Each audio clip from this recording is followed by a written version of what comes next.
ನಮಸ್ಕಾರ ನ್ಯೂಸ್ 11 ಗೆ ಸ್ವಾಗತ. ನಾನು ನವಿತಾ ಜೈನ್. ಮೊಳಕಾಲ್ಮೂರು ಮಾಜಿ ಶಾಸಕ ಎಸ್ ತಿಪ್ಪೇಸ್ವಾಮಿ ಮರಳಿ ಬಿಜೆಪಿಗೆ ಬಂದಿದ್ದಾರೆ. ರಾಮುಲು ಸಮ್ಮುಖದಲ್ಲೇ ಬಿಜೆಪಿಗೆ ತಿಪ್ಪೇಸ್ವಾಮಿ ಸೇರ್ಪಡೆಯಾಗ್ತಿದ್ದಾರೆ. ನಾಯಕನಹಟ್ಟಿ ಬಿಜೆಪಿ ಕಚೇರಿಯಲ್ಲಿ ಬಿಜೆಪಿಯನ್ನ ಸೇರ್ಪಡೆಗೊಂಡಿದ್ದಾರೆ.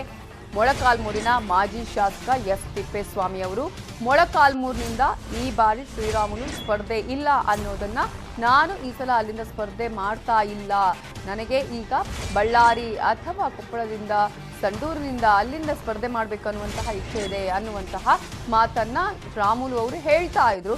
ಬಟ್ ಈಗ ಮೊಳಕಾಲ್ಮೂರಿನಿಂದ ರಾಮುಲು ಬದಲಿಗೆ ಈ ಬಾರಿ ತಿಪ್ಪೇಸ್ವಾಮಿಗೆ ಬಿಜೆಪಿ ಟಿಕೆಟ್ ಫಿಕ್ಸ್ ಅಂತ ಹೇಳಲಾಗ್ತಾ ಇದೆ.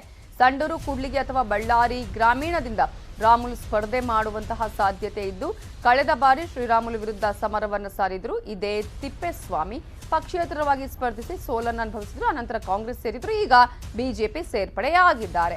ಇದರ ಬಗ್ಗೆ ಇನ್ನಷ್ಟು ಡೀಟೇಲ್ಸ್ ಕೊಡೋದಕ್ಕೆ ನಮ್ಮ ರಿಪೋರ್ಟರ್ ಬಸವರಾಜ್ ವಿನಾಯಕ್ ಈಗ ಫೋನ್ ಸಂಪರ್ಕದಲ್ಲಿದ್ದಾರೆ. ವಿನಾಯಕ್, ಈಗ ಮೊಳಕಾಲ್ಮೂರಿನ ಚಿತ್ರಣವನ್ನು ನಾವು ಗಮನಿಸಿದ್ರೆ ಈಗ ಶ್ರೀರಾಮುಲು ಅಲ್ಲಿಂದ ಸ್ಪರ್ಧೆ ಮಾಡೋದಿಲ್ಲ ಅನ್ನುವಂತಹ ಮಾತನ್ನ ಕೂಡ ಹೇಳಿದ್ದಾರೆ. ಬಟ್ ತಿಪ್ಪೇಸ್ವಾಮಿ ಅವರ ಒಂದು ಬಿಜೆಪಿಯ ಸೇರ್ಪಡೆ ಬಿಜೆಪಿಗೆ ಎಷ್ಟು ಬಲವನ್ನ ತಂದಿದೆ? ಬಿಜೆಪಿಯಿಂದನೇ ಅವರಿಗೆ ಟಿಕೆಟ್ ಫಿಕ್ಸ್. ನವಿತಾ ಜೈನ್, ಚಿತ್ರದುರ್ಗ ಜಿಲ್ಲೆ ಮೊಳಕಾಲ್ಮೂರು ವಿಧಾನಸಭಾ ಕ್ಷೇತ್ರದಲ್ಲಿ ಕಳೆದ 2018ರ ಚುನಾವಣೆಯಲ್ಲಿ ಏನು ಟಿಕೆಟ್ ಕೈತಪ್ಪಿತು ಅನ್ನೋ ವಿಚಾರಕ್ಕೆ ಮೊಳಕಾಲ್ಮೂರಿನ ಮಾಜಿ ಶಾಸಕರಾಗಿರ್ತಕ್ಕಂಥ ಎಸ್ ತಿಪ್ಪೇಸ್ವಾಮಿ ಅವರು ಜೊತೆಗೆ ಸಚಿವ ಶ್ರೀರಾಮುಲು ಅವರಿಗೆ ಒಂದು ರೀತಿಯ ಟಗ್ ಆಫ್ ವಾರ್ ಆಗಿತ್ತು.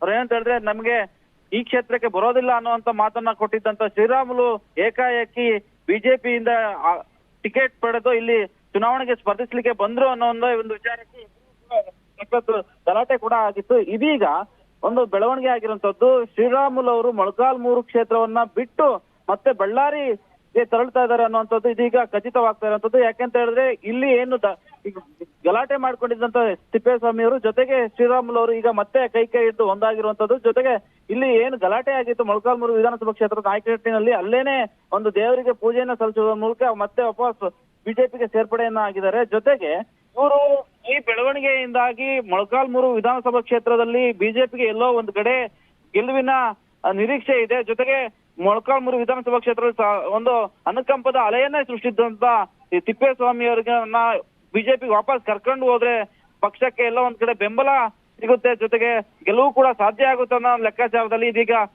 ಈ ತಂತ್ರವನ್ನ ಉಪಯೋಗಿಸಿರುವಂತದ್ದು. ನವಿತಾ ಜೈನ್. Thank you Vinayak ಡೀಟೇಲ್ಸ್ಗೆ.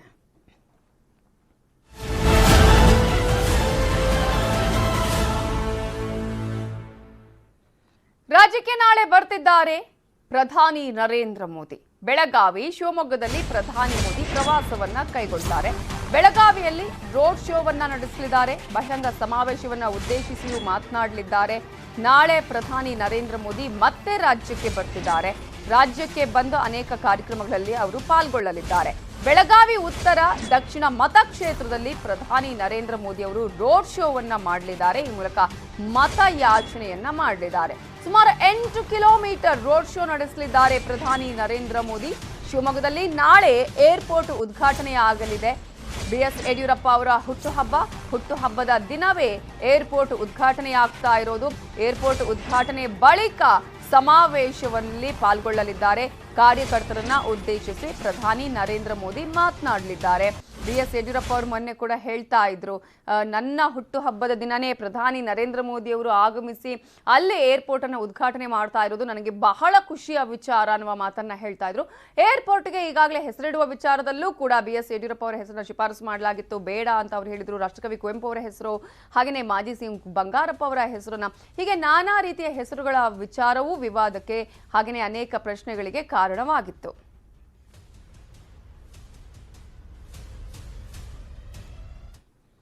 ಇನ್ನು ಬೆಳಗಾವಿಗೂ ಕೂಡ ಪ್ರಧಾನಿ ನರೇಂದ್ರ ಮೋದಿ ಅವರು ನಾಳೆ ಬರ್ತಾರೆ. ಅಲ್ಲಿ ರೋಡ್ ಶೋವನ್ನ ಮಾಡಲಿದ್ದಾರೆ. ಬಹಿರಂಗ ಸಮಾವೇಶವನ್ನು ಉದ್ದೇಶಿಸಿ ಮಾತನಾಡಲಿದ್ದಾರೆ. ಹಾಗಾದ್ರೆ ಬೆಳಗಾವಿಯಲ್ಲಿ ಯಾವ ರೀತಿಯಾಗಿ ಪ್ರಧಾನಿ ಮೋದಿಯ ಸ್ವಾಗತಕ್ಕೆ ಸಿದ್ಧತೆ ಆಗಿದೆ ಅನ್ನೋದ್ರ ಬಗ್ಗೆ ನಮ್ಮ ರಿಪೋರ್ಟರ್ ಚಂದ್ರಕಾಂತ್ ಸುಗಂಧಿ ಮಾಹಿತಿ ಕೊಟ್ಟಿದ್ದಾರೆ, ನೋಡಿ. ಬೆಳಗಾವಿಗೆ ನಾಳೆ ಪ್ರಧಾನಮಂತ್ರಿ ನರೇಂದ್ರ ಮೋದಿ ಆಗಮಿಸುವ ಹಿನ್ನೆಲೆಯಲ್ಲಿ ಎಲ್ಲ ರೀತಿಯ ಸಿದ್ಧತೆಯನ್ನು ನಡೆಸಲಾಗಿದೆ. ಬೆಳಗಾವಿಯ ಯಡಿಯೂರಪ್ಪ ಮಾರ್ಗದ ಮಾಲಿನಿ ಸಿಟಿಯಲ್ಲಿ ಬೃಹತ್ ವೇದಿಕೆಯನ್ನು ನಿರ್ಮಾಣ ಮಾಡಲಾಗಿದೆ. ಸುಮಾರು 10 ಎಕರೆ ಪ್ರದೇಶದಲ್ಲಿ ವೇದಿಕೆಯನ್ನು ನಿರ್ಮಾಣ ಕಾರ್ಯ ಕಳೆದ 3-4 ದಿನಗಳಿಂದ ನಡೀತಾ ಇದೆ. ಈಗ ಅಂತಿಮ ಹಂತಕ್ಕೆ ತಲುಪಿದೆ. ಇನ್ನು ಬೆಳಗಾವಿಯ ಭದ್ರತಾ ಸಿಬ್ಬಂದಿ ಆಗಿರ್ಬೋದು ಮತ್ತು SPG ಅಧಿಕಾರಿಗಳು ಈ ಭದ್ರತಾ ಸಿಬ್ಬಂದಿ ಈಗ ಭೇಟಿ ನೀಡಿ ಪರಿಶೀಲನೆ ನಡೆಸ್ತಾ ಇದ್ದಾರೆ. ಈ ಒಂದು ಬೃಹತ್ ವೇದಿಕೆಯಲ್ಲಿ ಬೆಳಗಾವಿಯ ಸಂಸದರು, ಶಾಸಕರು ಸೇರಿದಂತೆ ಸಚಿವರು ಕೂಡ ಮೋದಿ ಜೊತೆ ವೇದಿಕೆಯನ್ನು ಹಂಚಿಕೊಳ್ಳಲಿದ್ದಾರೆ. ಜೊತೆಗೆ 3 ಸಮಾನಾಂತರ ವೇದಿಕೆಯನ್ನು ಮಾಡಲಾಗಿದೆ. ಸುಮಾರು 60,000ಕ್ಕೂ ಹೆಚ್ಚು ಆಸನಗಳನ್ನು ಸದ್ಯ ಅಳವಡಿಸಲಾಗಿದ್ದು, ಇನ್ನೂ ಆಸನಗಳನ್ನು ವ್ಯವಸ್ಥೆಯನ್ನು ಮಾಡಲಾಗಿದೆ ಮತ್ತು ಹಿಂದಿನ ಜನರಿಗೆ ಕಾಣುವಂತೆ LED ಸ್ಕ್ರೀನ್ಗಳನ್ನು ಕೂಡ ಹಾಕಲಾಗಿದೆ. ಇನ್ನು ಯಡಿಯೂರಪ್ಪ ಮಾರ್ಗದ ಅಕ್ಕಪಕ್ಕದಲ್ಲೂ ಕೂಡ 3 ಕಡೆಗಳಲ್ಲಿ ಪಾರ್ಕಿಂಗ್, ಜೊತೆಗೆ ಅದೇ ರೀತಿ ಪಾರ್ಕಿಂಗ್ನಲ್ಲಿಯೇ ಫಲಾನುಭವಿಗಳಿಗೆ ಊಟದ ವ್ಯವಸ್ಥೆಯನ್ನು ಮಾಡಲಾಗಿದೆ. ಕಾರ್ಯಕ್ರಮಕ್ಕೆ ಬರಲು 1,500 ಬಸ್ಗಳನ್ನು ಬೆಳಗಾವಿ ಜಿಲ್ಲೆಯ ವಿವಿಧ ಕಡೆಗಳಿಂದ ಆಗಮಿಸಲಿದೆ. ಕಾರ್ಯಕ್ರಮದ ಮುಖ್ಯ ವೇದಿಕೆಯಲ್ಲಿ PM ಕಿಸಾನ್ ನಿಧಿ ಸನ್ಮಾನ್ ಯೋಜನೆಯ ಒಂದು 16,000 ಕೋಟಿ ಹಣವನ್ನು ಪ್ರಧಾನಮಂತ್ರಿಗಳು ಬಿಡುಗಡೆ ಮಾಡಲಿದ್ದಾರೆ. ಸುಮಾರು 8 ಕೋಟಿ ಫಲಾನುಭವಿಗಳಿಗೆ ಇದರಿಂದ ಲಾಭ ಸಿಗಲಿದ್ದು, ಬೆಳಗಾವಿಯ ನವೀಕೃತಗೊಂಡಂತಹ ರೈಲ್ವೆ ನಿಲ್ದಾಣ 200 ಕೋಟಿ ರೂಪಾಯಿ ವೆಚ್ಚದಲ್ಲಿ ನವೀಕೃತಗೊಂಡಂತಹ ರೈಲ್ವೆ ನಿಲ್ದಾಣಕ್ಕೂ ಕೂಡ ಉದ್ಘಾಟನೆ ಮಾಡಲಿದೆ. ಅದೇ ರೀತಿ ಅನೇಕ ಜಲ್ ಜೀವನ್ ಮಿಷನ್ ಆಗಿರ್ಬೋದು ಮತ್ತು ಅನೇಕ ಅಭಿವೃದ್ಧಿ ಕಾರ್ಯಗಳಿಗೆ ನಾಳೆ ಪ್ರಧಾನಮಂತ್ರಿ ನರೇಂದ್ರ ಮೋದಿ ಚಾಲನೆ ನೀಡಲಾಗಿದ್ದು, ಇದಕ್ಕಾಗಿ ಯಡಿಯೂರಪ್ಪ ಮಾರ್ಗದ ಮಾಲಿನಿ ಸಿಟಿ ಈಗ ಸಂಪೂರ್ಣವಾಗಿ ಸಿದ್ಧಗೊಂಡಿದೆ. ಇನ್ನು ಶಿವಮೊಗ್ಗದಿಂದ ನೇರವಾಗಿ ಬೆಳಗಾವಿ ವಿಮಾನ ನಿಲ್ದಾಣಕ್ಕೆ ಬರೋ ಪ್ರಧಾನಮಂತ್ರಿ ಮೋದಿ ಅಲ್ಲಿಂದ ಒಂದು ರೋಡ್ ಶೋ ಅನ್ನು ಮಾಡ್ತಾರೆ. ಬೆಳಗಾವಿಯಲ್ಲಿ ರೋಡ್ ಶೋ ಅನ್ನು ಮಾಡಿ 8 ಕಿಲೋಮೀಟರ್ ರೋಡ್ ಶೋ ಬಳಿಕ ಈ ಒಂದು ವೇದಿಕೆಯಲ್ಲಿ ಬಂದು ಸಾರ್ವಜನಿಕರನ್ನು ಉದ್ದೇಶಿಸಿ ಮಾತನಾಡಲಿದ್ದಾರೆ. ಸುಮಾರು 1 ಗಂಟೆ 10 ನಿಮಿಷ ಈ ಒಂದು ವೇದಿಕೆಯಲ್ಲಿ ಕಾರ್ಯಕ್ರಮ ನಡೆಯಲಿದ್ದು, ಪ್ರಧಾನಮಂತ್ರಿ ನರೇಂದ್ರ ಮೋದಿಗೆ ರಾಜ್ಯದ ಮುಖ್ಯಮಂತ್ರಿ ಬಸವರಾಜ ಬೊಮ್ಮಾಯಿ ಮತ್ತು ಕೇಂದ್ರ ಸಚಿವ ಪ್ರಹ್ಲಾದ್ ಜೋಶಿ ಸಾಥ್ ನೀಡಲಿದ್ದಾರೆ. ಒಟ್ಟು ನಾಳಿನ ಕಾರ್ಯಕ್ರಮಕ್ಕೆ ಅಂತಿಮ ಹಂತದ ಸಿದ್ಧತೆಯನ್ನು ಬೆಳಗಾವಿಯಲ್ಲಿ ನಡೆದು ಬೆಳಗಾವಿಯ ನಗರದಾದ್ಯಂತ ಈಗ ಸಂಪೂರ್ಣವಾಗಿ ಭದ್ರತೆಯನ್ನು ವಹಿಸಲಿದೆ. ಅದರ ಜೊತೆ ಕೇಸರಿ ಬಾವುಟಗಳು ಬೆಳಗಾವಿಯಲ್ಲಿ ಎಲ್ಲೆಡೆ ಕೂಡ ಹಾರಾಟ ಮಾಡಿ ರೋಡ್ ಶೋ ಮೂಲಕ ಬೆಳಗಾವಿಯಲ್ಲಿ ಪ್ರಧಾನಿ ನರೇಂದ್ರ ಮೋದಿ BJP 2 ಸ್ಥಾನಗಳಲ್ಲಿ ಉತ್ತರ ದಕ್ಷಿಣ 2 ಕ್ಷೇತ್ರಗಳಲ್ಲೂ ಕೂಡ ಮತ್ತೆ ಶಕ್ತಿ ಪ್ರದರ್ಶನವನ್ನು ಬೆಳಗಾವಿಯಲ್ಲಿ ನಡೆಸಲಿದೆ. ಚಂದ್ರಕಾಂತ್ ಸುಗಂಧಿ, ನ್ಯೂಸ್ 18 ಕನ್ನಡ, ಬೆಳಗಾವಿ. ನಿನ್ನೆವರೆಗೆ ಆರ್ಭಟಿಸಿದ್ರು, ಈಗ ಸೈಲೆಂಟ್ ಆದ್ರ HDK. ರೇವಣ್ಣ ದಂಪತಿ ಒತ್ತಡಕ್ಕೆ ಮಣಿದ್ರ ಕುಮಾರಸ್ವಾಮಿ. ಹಾಸನ ಟಿಕೆಟ್ ಬಗ್ಗೆ ದೇವೇಗೌಡ್ರೆ ತೀರ್ಮಾನವನ್ನ ಮಾಡ್ತಾರಂತೆ. ಇದು ಮಾಜಿ CM HD ಕುಮಾರಸ್ವಾಮಿ ಅವರು ಈಗ ಕೊಟ್ಟಿರುವ ಹೇಳಿಕೆ. ದೇವೇಗೌಡರ ಆರೋಗ್ಯ ನನಗೆ ಮುಖ್ಯ ಅನ್ನುವಂತಹ ಮಾತನ್ನ ಹೇಳಿದ್ದಾರೆ. ಯಾರು ಏನೇ ಹೇಳಿದ್ರು ಟಿಕೆಟ್ ಫೈನಲ್ ಮಾಡೋದು ನಾನೇ ಅನ್ನುವ ಮಾತನ್ನ ನಿನ್ನೆ ಕೂಡ ಹೇಳಿದ್ರು. ಆದ್ರೆ ಈಗ HD ಕುಮಾರಸ್ವಾಮಿ ಅವರು ಹೇಳ್ತಾ ಇದ್ದಾರೆ, ಫೈನಲ್ ಆಗಿ ಟಿಕೆಟ್ ಅನ್ನ ಕನ್ಫರ್ಮ್ ಮಾಡೋದು, ಅದರ ತೀರ್ಮಾನವನ್ನ ತೆಗೆದುಕೊಳ್ಳೋದು ಮಾಜಿ ಪ್ರಧಾನಿಗಳಾಗಿರುವ ದೇವೇಗೌಡರು ಅಂತ ಹೇಳಿ. ಸೊ ಮಾಜಿ ಪ್ರಧಾನಿಗಳ ಬಗ್ಗೆ ಅಂದ್ರೆ ದೇವೇಗೌಡರ ಬಗ್ಗೆ ಬೇರೆಯವರಿಗೆ ಅವರ ಆರೋಗ್ಯದ ಬಗ್ಗೆ ಕಾಳಜಿ ಇಲ್ಲ, ನನಗೆ ದೇವೇಗೌಡರ ಆರೋಗ್ಯವೇ ಮುಖ್ಯ ಅಂತ ಹೇಳ್ತಾ ಪರೋಕ್ಷವಾಗಿ ರೇವಣ್ಣ ದಂಪತಿ ವಿರುದ್ಧ ಕಿಡಿಕಾರಿದ್ದಾರೆ. ಕಾರ್ಯಕರ್ತರ ಸಭೆ ರದ್ದಾಗಿದೆ, ಸದ್ಯಕ್ಕೆ ಸಭೆಯನ್ನ ಮುಂದೂಡಲಾಗಿದೆ ಅಂತ ಚಿಕ್ಕಮಗಳೂರಿನಲ್ಲಿ ಕುಮಾರಸ್ವಾಮಿ ಹೇಳಿಕೆಯನ್ನ ಕೊಟ್ಟಿದ್ದಾರೆ. ನಿನ್ನೆ ಸಂಜೆ ಕೂಡ ಹಾಸನದಲ್ಲಿ ಈ ಒಂದು ಸಭೆ ರದ್ದಾಗಿದೆ ಅನ್ನುವಂತಹ ಪ್ರಶ್ನೆಯನ್ನ ಕೇಳಿದಾಗ ನನಗೆ ಅದೇನು ಗೊತ್ತಿಲ್ಲ ಅನ್ನುವಂತಹ ಮಾತನ್ನ ಕುಮಾರಸ್ವಾಮಿ ಅವರು ಹೇಳಿದ್ರು. ನಾನು ರದ್ದು ಮಾಡಿಲ್ಲ, ಯಾರು ರದ್ದು ಮಾಡಿದ್ದಾರೋ ಗೊತ್ತಿಲ್ಲ ಅಂತ ಹೇಳಿ. ಆದ್ರೆ ಈಗ ಈ ಸಭೆ ಇವತ್ತು ನಡೆಯುತ್ತಾ ಇಲ್ವಾ ಅನ್ನುವಂತಹ ಪ್ರಶ್ನೆನೇ ಇತ್ತು, ಕುತೂಹಲವೂ ಇತ್ತು. ಈಗ ಕಾರ್ಯಕರ್ತರ ಸಭೆ ರದ್ದಾಗಿದೆ, ಹಾಸನ ಟಿಕೆಟ್ ಗೊಂದಲಕ್ಕೆ ಇವತ್ತು ತೆರೆ ಬೀಳತ್ತೆ ಅಂತ ಹೇಳಲಾಗಿತ್ತು. ಆದ್ರೆ ಕಾರ್ಯಕರ್ತರನ್ನ ಅವರು ಕರೆದಿದ್ರು, ಕಾರ್ಯಕರ್ತರನ್ನ ಕರೆದು ಅವರ ಹತ್ರ ಅಭಿಪ್ರಾಯವನ್ನ ಪಡೆದು ಕಾರ್ಯಕರ್ತರ ಅಭಿಪ್ರಾಯವೇ ಅಂತಿಮ, ಯಾರು ಕಾರ್ಯಕರ್ತರು ಅಭ್ಯರ್ಥಿಯ ಹೆಸರನ್ನ ಸೂಚನೆ ಮಾಡ್ತಾರೋ ಅವರೇ ಅಭ್ಯರ್ಥಿ ಅನ್ನುವಂತಹ ಮಾತನ್ನ ನಿನ್ನೆ ಕೂಡ ಹೇಳಿದ್ರು. ಆದ್ರೆ ಈಗ ಕಾರ್ಯಕರ್ತರ ಸಭೆಯೇ ರದ್ದಾಗಿದೆ. ಕುಮಾರಸ್ವಾಮಿ ಅವರು ಯಾವ ರೀತಿಯ ನಿರ್ಧಾರ ತೆಗೆದುಕೊಳ್ತಾರೆ ಅನ್ನುವಂತಹ ಒಂದು ಪ್ರಶ್ನೆ ಇತ್ತು. ಆದ್ರೆ ಸಭೆ ರದ್ದಾಗಿರೋದ್ರಿಂದ ಈಗ ಇನ್ನಷ್ಟು ಗೊಂದಲಗಳಿದೆ, ಇನ್ನಷ್ಟು ಕುತೂಹಲ ಹಾಗೆ ಮನೆ ಮಾಡಿದೆ. ಕಾರ್ಯಕರ್ತರ ಸಭೆ ಇಟ್ಟಿಲ್ಲ, ಯಾಕೆಂದರೆ ನೆನೆ ನೀವೇ ಹೇಳಿದಲ್ಲ ರಾತ್ರಿ ರದ್ದಾಗಿದೆ ಅಂತೇಳಿ. ನಾನು ಮೊದಲು ಹಾಸನದ ಸಮಾನ ಮನಸ್ಕರನ್ನ ಇವತ್ತು ಪಕ್ಷದ ಕಚೇರಿಗೆ ಬರಲಿಕ್ಕೆ ಹೇಳಿದ್ದೆ. ಸಂಜೆ 6 ಗಂಟೆಗೆ ಸಭೆ ಮಾಡಬೇಕು ಅಂತಕ್ಕಂಥ ದೃಷ್ಟಿಯಿಂದ ಮುಕ್ತವಾಗಿ ಚರ್ಚೆ ಮಾಡಿ ಯಾವುದೇ ರೀತಿಯ ಗೊಂದಲಕ್ಕೆ ಅವಕಾಶ ಕೊಡದೆ ನಾಡಿನ ಜನತೆ ಮುಂದೆನೂ ಯಾವುದೇ ರೀತಿ ಪಕ್ಷಕ್ಕೆ ಯಾವುದೇ ರೀತಿಯ ಒಂದು ಜನತೆಯಲ್ಲಿ ಬೇರೆ ರೀತಿಯ ಭಾವನೆಗಳಿಗೆ ಅವಕಾಶ ಕೊಡದೆ ಕಾರ್ಯಕರ್ತರ ಭಾವನೆಗಳನ್ನು ತೆಗೆದುಕೊಳ್ಳೋದ್ರ ಮುಖಾಂತರ ಅದನ್ನು ಸರಿಪಡಿಸಬೇಕು ಅಂತಕ್ಕಂಥದ್ದು ನನ್ನ ಒಂದು ಚಿಂತನೆ ಇದ್ದಂಥದ್ದು. ಈಗ ರಾತ್ರಿ ಕೊನೆಯ ಹಂತದಲ್ಲಿ ಸಭೆ ರದ್ದು ಮಾಡಿದ್ದಾರೆ ಅಂತಕ್ಕಂಥ ಮೆಸೇಜ್ ಬಂದಿದೆ, ಅದರಿಂದ ಕ್ಯಾನ್ಸಲ್ ಮಾಡಿದ್ದೇವೆ. ಗೊತ್ತಿಲ್ಲ, ಅದು ರಾಷ್ಟ್ರೀಯ ಅಧ್ಯಕ್ಷ ಕರೀತಾರೆ. ರವಿ ಪೂಜಾರಿ ಸಹಚರ ಪ್ರಸಾದ್ ಪೂಜಾರಿಯನ್ನ ಬಂಧಿಸಲಾಗಿದೆ. ಹಾಂಗ್ಕಾಂಗ್ನಲ್ಲಿ ಪ್ರಸಾದ್ ಪೂಜಾರಿಯನ್ನ ಅರೆಸ್ಟ್ ಮಾಡಲಾಗಿದೆ. ಬಂಧಿತ ರವಿ ಪೂಜಾರಿ ಆಪ್ತನಾಗಿದ್ದಾನೆ. ಪ್ರಸಾದ್ ಪೂಜಾರಿ ಈಗ ಹಾಂಗ್ಕಾಂಗ್ನಲ್ಲಿ ಪ್ರಸಾದ್ ಪೂಜಾರಿಯನ್ನ ಬಂಧನಕ್ಕೆ ಒಳಪಡಿಸಲಾಗಿದೆ. ಭಾರತಕ್ಕೆ ಹಸ್ತಾಂತರ ಆದ ಬಳಿಕ ರಾಜ್ಯ ಪೊಲೀಸರ ವಶಕ್ಕೆ ಕೊಡುವಂತಹ ಸಾಧ್ಯತೆ ಇದೆ. ವಶಕ್ಕೆ ಪಡೆದು ಪೊಲೀಸರು ವಿಚಾರಣೆಯನ್ನ ನಡೆಸಲಿದ್ದಾರೆ. ಪ್ರಸಾದ್ ಪೂಜಾರಿ ಮೂಲಕನೇ ರವಿ ಪೂಜಾರಿ ವ್ಯವಹಾರವನ್ನ ನಡೆಸ್ತಾ ಇದ್ದ. ಈಗ ಈ ಹಿಂದೆ ಕೂಡ ನಾವು ರವಿ ಪೂಜಾರಿಯ ಹಸ್ತಾಂತರದ ಘಟನೆಯನ್ನ ಗಮನಿಸಿದ್ರೆ ಸಾಕಷ್ಟು ರೀತಿಯ ಕಾನೂನು ತೊಡಕುಗಳು ಉಂಟಾಗಿತ್ತು. ಅನೇಕ ರೀತಿಯ ಕಾನೂನು ತೊಡಕುಗಳು ನಿವಾರಣೆ ಆದ ಬಳಿಕ ಮುಂಬೈ ಪೊಲೀಸರಿಂದ ರಾಜ್ಯ ಪೊಲೀಸರಿಗೆ ಅನಂತರ ಆತನನ್ನ ಹಸ್ತಾಂತರ ಮಾಡಲಾಗಿತ್ತು. ಸೊ ಈಗ ಹಾಂಗ್ಕಾಂಗ್ನಲ್ಲಿ ಪ್ರಸಾದ್ ಪೂಜಾರಿಯನ್ನ ಬಂಧನಕ್ಕೆ ಒಳಪಡಿಸಲಾಗಿದೆ. ಆತನ ಒಂದು ಹಸ್ತಾಂತರವನ್ನು ಭಾರತಕ್ಕೆ ಮಾಡಿದ ಬಳಿಕ ರಾಜ್ಯ ಪೊಲೀಸರಿಗೆ ಆತನನ್ನ ಹಸ್ತಾಂತರ ಮಾಡಿ ಆ ನಂತರ ಪೊಲೀಸರು ಆತನನ್ನ ವಿಚಾರಣೆ ಮಾಡುವಂತಹ ಸಾಧ್ಯತೆ ಇದೆ. ಈಗ ರವಿ ಪೂಜಾರಿ ಆಪ್ತನನ್ನ ಅರೆಸ್ಟ್ ಮಾಡಿರುವಂತಹ ಒಂದು ಫೋಟೋವನ್ನು ಕೂಡ ನಾವಿಲ್ಲಿ ಗಮನಿಸಬಹುದು. ಹಾಗೆಯೇ ರವಿ ಪೂಜಾರಿಯನ್ನ ಅರೆಸ್ಟ್ ಮಾಡಿ ಭಾರತಕ್ಕೆ ಕರ್ಕೊಂಡು ಬಂದು ಕರ್ನಾಟಕ ಪೊಲೀಸರಿಗೆ ಆತನ ಹಸ್ತಾಂತರ ಮಾಡಿರೋ ದೃಶ್ಯಗಳನ್ನು ನಿಮಗೆ ನಾವು ತೋರಿಸ್ತಾ ಇದ್ದೀವಿ. ಇದರ ಬಗ್ಗೆ ಇನ್ನಷ್ಟು ಡೀಟೇಲ್ಸ್ ಅನ್ನ ಕೊಡೋದಕ್ಕೆ ನಮ್ಮ ಸ್ಪೆಷಲ್ ಕರೆಸ್ಪಾಂಡೆಂಟ್ ಆಗಿರುವಂತಹ ಸುನಿಲ್ ಧರ್ಮಸ್ಥಳ ನೇರ ಸಂಪರ್ಕದಲ್ಲಿ ಜಾಯ್ನ್ ಆಗಿದ್ದಾರೆ. ಸುನಿಲ್, ಈಗ ನಾವು ರವಿ ಪೂಜಾರಿಯ ಹಸ್ತಾಂತರ ಪ್ರಕ್ರಿಯೆಗಳನ್ನು ಕೂಡ ಗಮನಿಸಿದ್ರಿ. ಈಗ ಈತನ ವಿರುದ್ಧ, ಪ್ರಸಾದ್ ಪೂಜಾರಿಯ ವಿರುದ್ಧ ಇರುವಂತಹ ಆರೋಪಗಳು ಏನೇನು, ಯಾವ್ಯಾವ ಪ್ರಕರಣಗಳಲ್ಲಿ ಈತ ಪೊಲೀಸರಿಗೆ ಬೇಕಾಗಿದ್ದ, ಯಾವಾಗ ಹಸ್ತಾಂತರ ಮಾಡುವ ಸಾಧ್ಯತೆ ಇದೆ? ನಮಿತಾ, ಪ್ರಸಾದ್ ಪೂಜಾರಿ ಮುಂಬೈ ಅಂಡರ್ ವರ್ಲ್ಡ್ ಗೆ ಸಂಬಂಧಪಟ್ಟಂತೆ ಆತನ ಹೆಸರು ತುಂಬಾನೇ ಫೇಮಸ್ ಆಗಿತ್ತು. ಅಂದ್ರೆ ಆತ ಕಳೆದ ಹಲವಾರು ವರ್ಷಗಳಿಂದ ಕೊಲೆ, ಸುಲಿಗೆ ಸೇರಿದಂತೆ ಬೇರೆ ಬೇರೆ ಅಪರಾಧ ಕೃತ್ಯಗಳಲ್ಲಿ ಭಾಗಿಯಾಗಿದ್ದ. ಅದರಲ್ಲೂ ಕೂಡ 2019ರಲ್ಲಿ ಚಂದ್ರಕಾಂತ್ ಜಾಧವ್ ಮೇಲೆ ಗುಂಡಿನ ದಾಳಿಯನ್ನು ಕೂಡ ನಡೆಸಿದ್ದ. ಚಂದ್ರಕಾಂತ್ ಜಾಧವ್ ಶಿವಸೇನೆ ಮುಖಂಡರಾಗಿದ್ರು, ಅವರ ಮೇಲೆ ಗುಂಡಿನ ದಾಳಿಯನ್ನ ನಡೆಸಿದ್ರು. ಆ ಒಂದು ಪ್ರಕರಣಕ್ಕೆ ಸಂಬಂಧಪಟ್ಟಂತೆ ಸುಮಾರು 13 ಜನ ಆರೋಪಿಗಳನ್ನು ಮುಂಬೈ ಪೊಲೀಸರು ಬಂಧಿಸಿದ್ರು. ಆದ್ರೆ ಇಡೀ ಪ್ರಕರಣದ ಪ್ರಮುಖ ಆರೋಪಿ ಆಗಿದ್ದೇ ಇದೇ ಪ್ರಸಾದ್ ಪೂಜಾರಿ. ಆತ 2019ರ ಬಳಿಕ ತಲೆಮರೆಸಿಕೊಂಡಿದ್ದ, ಎಲ್ಲಿಂದ ಅನ್ನೋದು ಗೊತ್ತಾಗಿರ್ಲಿಲ್ಲ. ಅದಾದ ಬಳಿಕ ಆತ ಚೀನಾದಲ್ಲಿ ಇರುವಂತಹ ಬಗ್ಗೆ ಪೊಲೀಸರಿಗೆ ಒಂದು ಮಾಹಿತಿ ಲಭ್ಯವಾಗಿತ್ತು. ಅವತ್ತಿನಿಂದಲೂ ಕೂಡ ಈತನನ್ನ ಬಂಧಿಸೋದಿಕ್ಕೆ ಮುಂಬೈ ಪೊಲೀಸರು ಮತ್ತು ಕೇಂದ್ರ ತನಿಖಾ ಸಂಸ್ಥೆಗಳು ಸಾಕಷ್ಟು ಪ್ರಯತ್ನಗಳನ್ನ ನಡೆಸ್ತಾ ಇದ್ವು. ಅಂತಿಮವಾಗಿ ಆತ ಹಾಂಗ್ಕಾಂಗ್ ನಲ್ಲಿ ಅರೆಸ್ಟ್ ಆಗಿದ್ದಾನೆ, ಅಲ್ಲಿನ ಪೊಲೀಸರಿಂದ ಅನ್ನುವಂಥದ್ದು ಮಾಹಿತಿ ಲಭ್ಯ ಆಗಿರುವಂತದ್ದು. ಇದೀಗ ಆತನನ್ನ ಭಾರತಕ್ಕೆ ಕರೆತರುವಂತಹ ನಿಟ್ಟಿನಲ್ಲಿ ಯಾವ ರೀತಿ ಎಕ್ಸ್ಟ್ರಾಡಿಷನ್ ಪ್ರೋಸೆಸ್ ಗಳನ್ನ ಮಾಡಬೇಕು ಅನ್ನುವಂಥದ್ರ ಬಗ್ಗೆ ಅಧಿಕಾರಿಗಳು ಸಮಾಲೋಚನೆಯನ್ನ ನಡೆಸ್ತಾ ಇದ್ರೆ ಇದು ಸ್ವಲ್ಪ ಟೈಮ್ ತಗೊಳುತ್ತೆ ಅನ್ನುವಂಥದ್ದು ಮಾಹಿತಿ ಬಂದಿದೆ. ಯಾಕೆಂದ್ರೆ ಚೀನಾ ಮತ್ತು ಭಾರತ ಮಧ್ಯೆ ಎಂಲಾಟ್ ಅನ್ನುವಂಥ ಒಂದು ಟ್ರೀಟಿ ಇಲ್ಲ, ಹಾಗಾಗಿ ಸ್ವಲ್ಪ ಸಮಯಗಳು ಕಳಿಬಹುದು. ಅದಾದ ಬಳಿಕ ಆತನನ್ನ ಬಹುಶಃ ಮುಂಬೈಗೆ ಕರೆತರುವಂತ ಒಂದು ಚಾನ್ಸಸ್ ಜಾಸ್ತಿ ಇರುವಂತದ್ದು. ಆತನ ವಿರುದ್ಧ ಅತಿ ಹೆಚ್ಚು ಕೇಸಸ್ ಇರುವಂತದ್ದು ಕೂಡ ಮುಂಬೈನಲ್ಲೇ.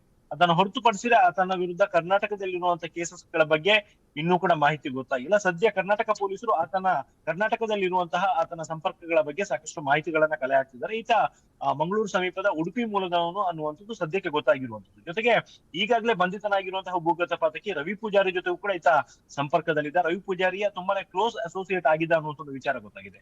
ಈವನ್ ರವಿ ಪೂಜಾರಿ ಪೊಲೀಸರ ಮುಂದೆ ನೀಡಿರುವಂತಹ ಹೇಳಿಕೆಯಲ್ಲೂ ಕೂಡ ತನಗೆ ಭಾರತದಲ್ಲಿ ಆಗುವಂತಹ ಕೆಲಸಗಳಿಗೆ ಪ್ರಸಾದ್ ಪೂಜಾರಿ ಕೂಡ ಸಹಕಾರ ನೀಡುತ್ತಿದ್ದ ಅನ್ನುವಂಥದ್ದು ವಿಚಾರವನ್ನ ತನ್ನ ಹೇಳಿಕೆಯಲ್ಲೂ ಕೂಡ ನೀಡಿದ್ದ. Navita, okay, thank you Sunil ಡೀಟೇಲ್ಸ್ಗೆ. ಅನೌನ್ಸ್ಗೆ ಇನ್ನೇನು ದಿನಗಣನೆಯಷ್ಟೇ ಬಾಕಿ ಇದೆ. ಪ್ರಜಾತಂತ್ರದ ಈ ಹಬ್ಬವನ್ನು ಆಚರಿಸೋಕೆ ನಿಮ್ಮ ನ್ಯೂಸ್ 18ನ ವಿಶೇಷ ವಾಹನ ಚುನಾವಣಾ ಚಕ್ರ ನಿಮ್ಮ ಊರಿಗೆ ಬರ್ತಿದೆ. ಈ ಚುನಾವಣಾ ಚಕ್ರವನ್ನೇರಿ ಮೈಕ್ ಹಿಡಿದು ನೀವು ಮಾತಾಡಬಹುದು. ಕೊರಟಗೆರೆ ಕ್ಷೇತ್ರದ ಜನ ಈ ಬಾರಿಯ ಎಲೆಕ್ಷನ್ ಬಗ್ಗೆ ಏನೆಲ್ಲ ಹೇಳಿದ್ದಾರೆ ನೋಡೋಣ. ನನ್ನ ಹೆಸರು ದಯಾನಂದ್ ಅಂತೇಳಿ, ಈ ಕೊರಟಗೆರೆ ಮಂಡಲ ಕಸಬಾ ಹೋಬಳಿ ಅಧ್ಯಕ್ಷರು. ನಾವು ಆಲ್ರೆಡಿ ಬಿಜೆಪಿ ಗೆದ್ದಿದ್ದೀವಿ. ಯಾಕೆ ಅಂದರೆ ಹಿಂದೆ ನಡೆದಂಥ ಜನಸಂಕಲ್ಪ ಯಾತ್ರೆ ಇರ್ಬೋದು, ಮೊನ್ನೆ ನಡೆದ ಶಿವಾಜಿ ಅವರ ಮಹಾ ಜಯಂತಿ ಇರ್ಬೋದು, ಆ ಜನಸಂಖ್ಯೆ ನೋಡಿದರೆ ನಾವು ಬಿಜೆಪಿ ಗೆದ್ದಿದ್ದೀವಿ ಕೊರಟಗೆರೆಗೆ. ಜೊತೆಗೇನಪ್ಪ ಅಂದರೆ ನಮ್ಮ ಅನಿಲ್ ಕುಮಾರ್ ಸಾಹೇಬರು ಬಂದವರೆ, ಅವರು ಬಂದಂಥ ಗಳಿಗೆ ಕಾಲಿಟ್ಟಂಥ ಜಾಗ ಎಲ್ಲ ಸಕ್ಸಸ್ಫುಲ್ ಆಗಿದೆ. ಆದ್ರಿಂದ ಈ ಸತಿ ಬಿಜೆಪಿ ಗೆದ್ದೇ ಗೆಲ್ತೀವಿ. ನಮಸ್ತೆ, ನಾನು ಪಟ್ಟಣ ಪಂಚಾಯತಿ ಸದಸ್ಯ ನಂದೀಶ್ ಅಂತೇಳಿ. ಈ ಸಾರಿ ಕೊರಟಗೆರೆಯಲ್ಲಿ ಪರಮೇಶ್ವರ್ ಸಾಹೇಬರು ಗೆಲ್ಲೇಬೇಕು, ಗೆದ್ದೇ ಗೆಲ್ತಾರೆ. ಯಾಕೆ ಅಂತಂದ್ರೆ 2574 ಕೋಟಿ ಅನುದಾನ ತಂದು ಕೆಲಸ ಮಾಡೋದಷ್ಟೇ ಅಲ್ಲ, 224 ಕ್ಷೇತ್ರದಲ್ಲಿ ನಾನು ಕೆಲಸ ಮಾಡಿದೀನಿ, ನಾನು ವೋಟ್ ಕೊಡಿ ಅಂತ ನೈತಿಕತೆ ಇಟ್ಕೊಂಡು ಯಾರು ರಾಜಕಾರಣ ಮಾಡ್ತಾ ಇದಾರೆ ಅಂದ್ರೆ ಕೊರಟಗೆರೆಯಲ್ಲಿ ಜಿ ಪರಮೇಶ್ವರ್ ಸಾಹೇಬರು ಮಾತ್ರ.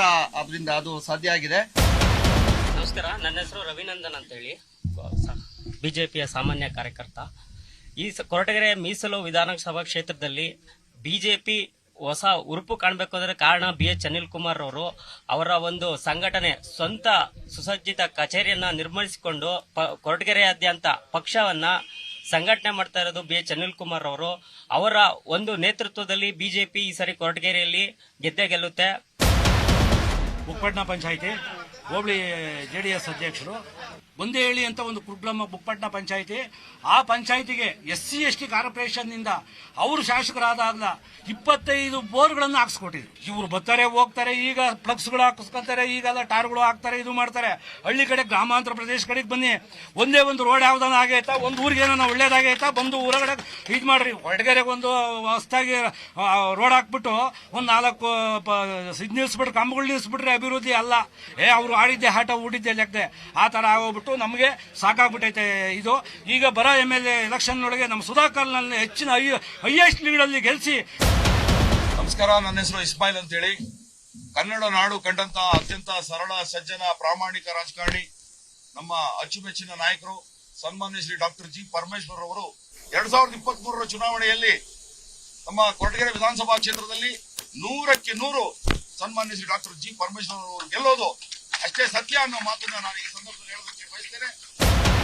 ನಾನು ಆ ಪಕ್ಷ ಈ ಪಕ್ಷ ಅಂತ ಏನ್ ಮಾತಾಡ್ಲಿಕ್ಕೆ ಹೋಗಲ್ಲ. ಈಗ ನಮ್ಮ ಪ್ರೆಸೆಂಟ್ ಶಾಸಕರು 2300 ಕೋಟಿ ಅನುದಾನ ಅಂತ ಹೇಳ್ತಾರೆ, ಅಭಿವೃದ್ಧಿ ಪಡಿಸಿದೀವಿ ಅಂತ ಹೇಳ್ತಾರೆ. ಅವ್ರ ಅನುಯಾಯಿಗಳು, ಅವ್ರ ಫಾಲೋಯರ್ಸ್ ಈ ಕಾರ್ಯಕ್ರಮಗಳನ್ನ ಶಂಕುಸ್ಥಾಪನೆ ಯಾವಾಗಾಯ್ತು, ಈ ಕಾರ್ಯಕ್ರಮಗಳನ್ನ ಯಾರು ತಂದ್ರು ಅಂತ ಹೇಳಲ್ಲ. ಈಗ ನಡೀತಿರ್ತಕ್ಕಂಥ ಕೆಲ್ಸಗಳು ಮಾತ್ರ ಹೇಳ್ತಾರೆ. ಯಾಕೆ ಹೇಳಲ್ಲ?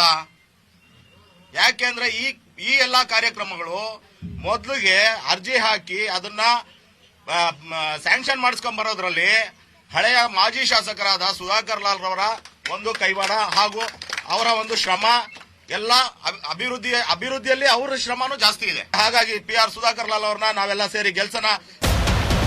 ಎಲ್ಲರಿಗೂ ನಮಸ್ಕಾರ. ನನ್ನ ಹೆಸರು ದಾಡಿ ವೆಂಕಟೇಶ್. ನಾನು ಕೊರಟಗೆರೆ ಕ್ಷೇತ್ರದ ಮತದಾರ. ಸೊ ಇದು ಕೊರಟಗೆರೆ ಒಂದು ಮೀಸಲು ಕ್ಷೇತ್ರವಾಗಿದ್ದು, ಕೊರಟಗೆರೆ ಮೀಸಲು ಕ್ಷೇತ್ರದಲ್ಲಿ ಪರಿಶಿಷ್ಟ ಜಾತಿ ಎಡಗೈ ಜನಾಂಗದ ಸಂಖ್ಯೆ ಬಹುಸಂಖ್ಯಾತರು ನಾವು. ಈ ಒಂದು ಕ್ಷೇತ್ರದಲ್ಲಿ ಬದಲಾವಣೆಗೆ ಒಟ್ಟಿಗೆ ರಾಜ್ಯ ಮಟ್ಟದ ನನ್ನ ಜಾತಿಯ ನಾಯಕರಾದಂಥ ಅನಿಲ್ ಕುಮಾರ್ ಅವರನ್ನು ಬೆಂಬಲಿಸೋದಕ್ಕೆ ನಾವು ಸದಾ ಸಿದ್ಧರಿದ್ದೀವಿ. ನಮಸ್ಕಾರ, ನನ್ನ ಹೆಸರು ಕವಿತಾ ಅಂತ, ಜಿಲ್ಲಾ ಮಹಿಳಾ ಕಾಂಗ್ರೆಸ್ ಜನರಲ್ ಸೆಕ್ರೆಟರಿ. ನಮ್ಮ ಪರಮೇಶ್ವರ್ ಸಾಹೇಬ್ರ ಬಗ್ಗೆ ಹೇಳೋದಾದ್ರೆ, ಅವ್ರಿಗೆ ಯಾವುದೇ ಒಂದು ವಿಚಾರ ತಗೊಂಡು ಅವರನ್ನ ನಾವು ಹೊಗಳೋದಿಕ್ಕಾಗಲ್ಲ. ಯಾಕೆಂದ್ರೆ ಅವರ ಮೂಲ ಮಂತ್ರ ಏನಪ್ಪಾ ಅಂದ್ರೆ ಒಂದು ಕ್ಷೇತ್ರದ ಸರ್ವಾಂಗೀಣ ಅಭಿವೃದ್ಧಿ ಆಗ್ಬೇಕು ಕನಸಿದೆ ಅವ್ರಿಗೆ. ಏನಪ್ಪಾ ಅಂದ್ರೆ ಎತ್ತಿನ ಹೊಳೆ ಪ್ರಾಜೆಕ್ಟ್ ಅದನ್ನ ರೈತರಿಗೋಸ್ಕರ ತರಲೇಬೇಕು ಅಂತ. ಮತ್ತೆ ನಮ್ ಡಾಕ್ಟರ್ G. ಪರಮೇಶ್ವರ್ ಸಾಹೇಬ್ರನ್ನೇ ನಾವು ಆಯ್ಕೆ ಮಾಡ್ಬೇಕು ಅಂತಾನು ಸಹ ಜನ ಡಿಸೈಡ್ ಆಗಿದ್ದಾರೆ. ಯಾವುದೇ ಕುತಂತ್ರಗಳನ್ನ ಮಾಡಿದ್ರು ಸಹ ಈ ಕ್ಷೇತ್ರದಲ್ಲಿ ಪರಮೇಶ್ವರ್ ಸಾಹೇಬ್ರು ಗೆಲ್ಲೋದು ಖಚಿತ. ನ್ಯೂಸ್ 18ನ ಚುನಾವಣಾ ಚಕ್ರ ಇವತ್ತು ದಾವಣಗೆರೆ ಉತ್ತರ ವಿಧಾನಸಭಾ ಕ್ಷೇತ್ರದಲ್ಲಿ ಸಂಚರಿಸ್ತಾ ಇದೆ. ಸಾರ್ವಜನಿಕರು ಬಂದು ನಿಮ್ಮ ಅಭಿಪ್ರಾಯವನ್ನ ಹಂಚಿಕೊಳ್ಳಬಹುದು. ಬನ್ನಿ, ಮಿಸ್ ಮಾಡದೆ ಚುನಾವಣಾ ಚಕ್ರ ಏರಿ ಮೈಕ್ ಹಿಡಿದು ಮಾತಾಡಿ. ಇವಿಷ್ಟು ಈ ಹೊತ್ತಿನ ಪ್ರಮುಖ ಸುದ್ದಿ. ಈಗ ವೀಕೆಂಡ್ ಚಿಲ್ ಪ್ರಸಾರವಾಗುತ್ತೆ, ತಪ್ಪದೆ ನೋಡಿ. ನೋಡ್ತಾ ಇರಿ ನ್ಯೂಸ್ 18, ಜಾಲ ನಮ್ಮದು, ಬಲ ನಿಮ್ಮದು.